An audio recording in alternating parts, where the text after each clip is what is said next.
যে মোল্লারা কি পারে। আসসালামু আলাইকুম রহমতুল্লাহি ওয়া বারাকাতুহু। আজ আরবি নববর্ষের 1447 হিজরি মুহররম মাসের প্রথম দিন। দেখেন, আরবি 12 মাসের সাথে যেহেতু মুসলমানদের সকল ইবাদতের সম্পৃক্ত, সেহেতু প্রত্যেক মুসলমানদের জন্য আরবি 12 মাসের নাম মুখস্থ থাকা এবং তারিখ জানা ফরজে কিফায়া। তদুপরি আমি আপনি আরবি 12 মাসের নাম না জানলেও এর জন্য আল্লাহর দরবারে জবাবদিহিতা করতে হবে না।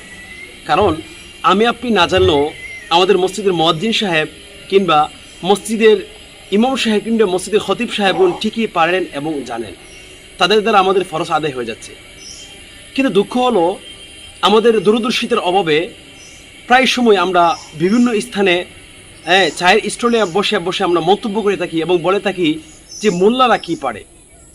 অথচ নিজের বিবেককে জিজ্ঞাসা করে জবাব দেওয়া দরকার যে মোল্লারা তো আমাদের ফরজগুলো আদায় করছেন, তাদের দ্বারা তো আমাদের ফরজগুলো আদায় হচ্ছে, এজন্য তাদেরকে সম্মানের দৃষ্টিতে দেখা উচিত।